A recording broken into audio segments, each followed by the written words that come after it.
आज का टॉपिक है टाइप्स ऑफ ऑर्गेनिक इवोल्यूशन, जैविक विकास के प्रकार। Based on degree of change, speed of evolution, यानी जैविक विकास की स्पीड और उसके अंदर जो परिवर्तन होता है, जो चेंज होता है, जो रूपांतरण होता है, उसकी डिग्री, इसके आधार पर there are 3 stages in evolution. 3 stages. Number 1, origin of small evolutionary differences at subspecific level. फिर मैं रिपीट कर रहा हूं, ये दोनों चीजों के आधार पर degree of change, speed of evolution. तो इवोल्यूशन में 3 स्टेज होता है।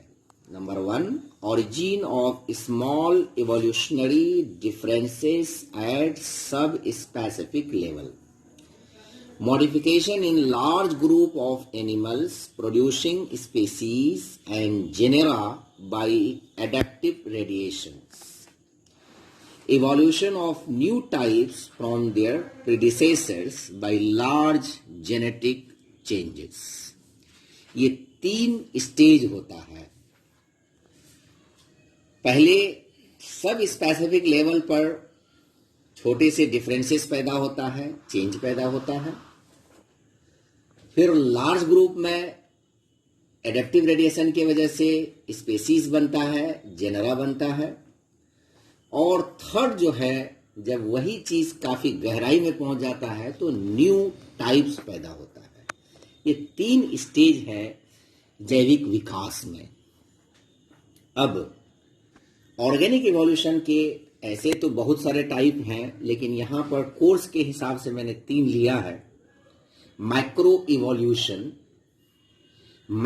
Evolution and mega evolution. तो सबसे पहले हम डिस्कस करेंगे माइक्रो इवोल्यूशन के बारे में। It is series of changes involving continuous and gradual changes in an interbreeding population due to gene mutation and accumulation of variations. ये एक कड़ी है जिसमें कि चेंज होता है और कंटिन्यूअस चेंज होता है। किसके बीच में? इंटरब्रीडिंग पॉपुलेशन के बीच में, यानी आपस में जो ब्रीड करता है। और ये जीन म्यूटेशन और वेरिएशन के एक्युमुलेशन की वजह से होता है। It gives new varieties, subspecies and geographical races. It is due to change in gene frequencies in a population from one generation to another. It is produced by stabilizing natural selection that operates in stable environmental conditions and short time span. मतलब ये हुआ कि जब continuous और gradual changing होता है तो उस चेंजिंग की वजह से जीन में थोड़ा चेंजिंग हो जाता है, वेरिएशंस, विभिन्नताएं एक्युमुलेट कर जाता है, जिसकी वजह से न्यू वैरायटी पैदा होता है, सब स्पेसीज पैदा होता है, भौगोलिक जाति पैदा होता है। क्यों? इसलिए कि जीन की फ्रीक्वेंसी में चेंजिंग आ जाती है। और ये इस वजह से होता है कि stable environment condition and short time span में ये नेचुरल सिलेक्शन को स्टेबलाइज करता है स्टेबल इन्वायरमेंटल कंडीशंस में। Change in the shape of test, structure of oral opening and form of ambulacra of sea urchin, ये बेहतरीन उदाहरण है मैक्रो इवोल्यूशन का। Change in the shape of test, test होता है उसका कवरिंग, जैसे हम लोगों का चमड़ा है। स्ट्रक्चर ऑफ ओरल ओपनिंग यानी मुंह, एंड फॉर्म ऑफ एम्बुलेक्रा यानी वाटर कैनाल। सी अर्चिन जो एक मोलस्क है और उसके ये जो चेंजिंग होता है ये एक माइक्रो इवोल्यूशन को दर्शाता है और ये जीन म्यूटेशन की वजह से होता है और नेचुरल सिलेक्शन को स्टेबलाइज करके होता है। ये माइक्रो इवोल्यूशन का बेहतरीन उदाहरण है।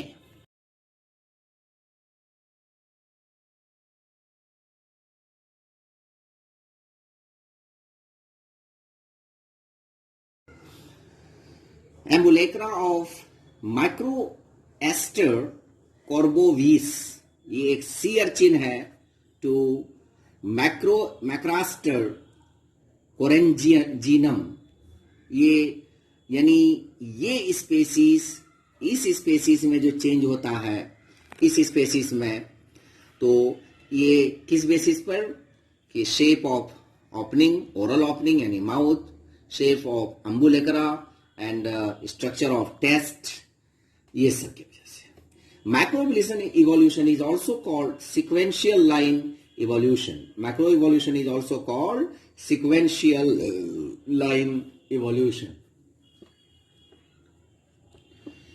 Number 2, macroevolution, also called adaptive radiations.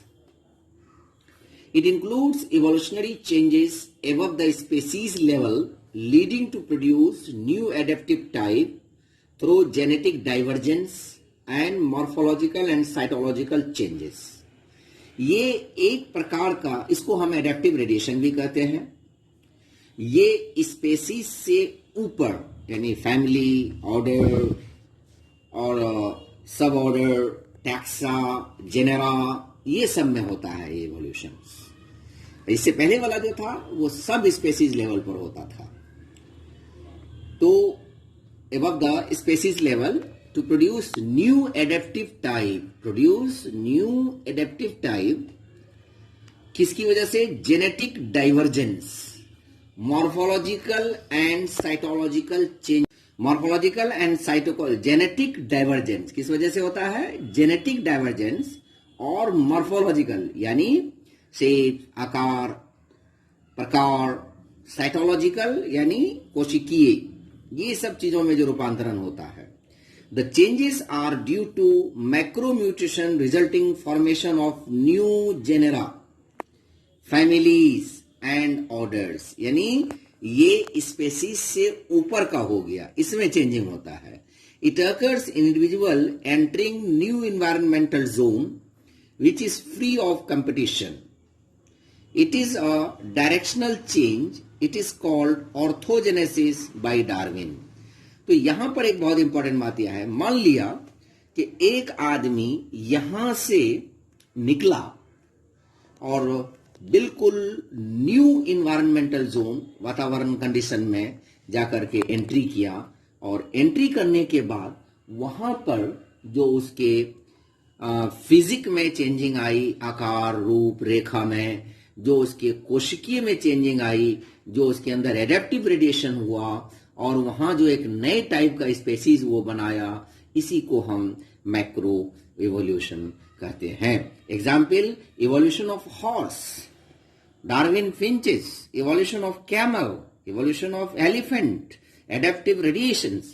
Evolution of horse, जैसा कि कहा जाता है कि हॉर्स पहले छोटा था, लेकिन जब वो न्यू एनवायरनमेंट में दाखिल हुआ तो वहां पर उसका बोन में चेंजिंग आया, हाइट में चेंजिंग आया, खाने पीने के तरीके में चेंजिंग आया, दौड़ने के लिए वो एडेप्ट कर लिया अपने आप को। तो इस तरह से ये मैक्रो इवोल्यूशन का बेहतरीन उदाहरण है।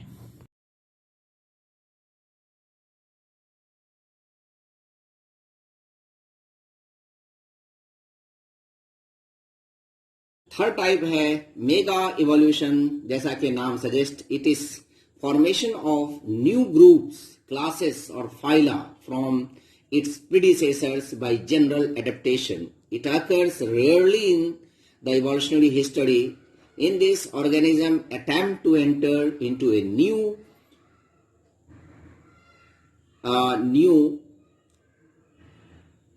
and very different environmental zone, face strong natural selections, It is brought about by very large genetic changes that are capable of producing disruptive और divergent natural selections. मतलब ये हुआ कि इसमें बहुत डीप लेवल का चेंजिंग होता है, म्यूटेशन होता है.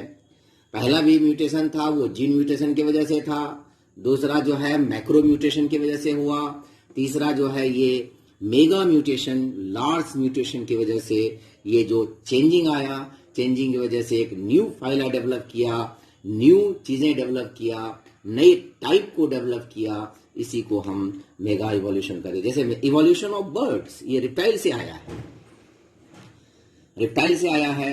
और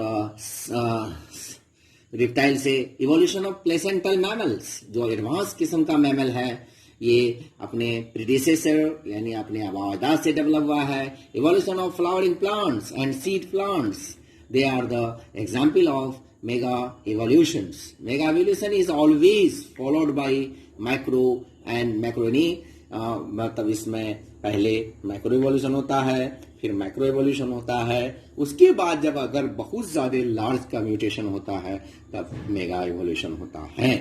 मुझे उम्मीद है कि ये लेक्चर आपको पसंद आएगा और ये कोर्स में है, इसीलिए आप लोग इसको मेहनत से पढ़ें, देखें, लाइक करें, सब्सक्राइब करें और शेयर करें. Thank you.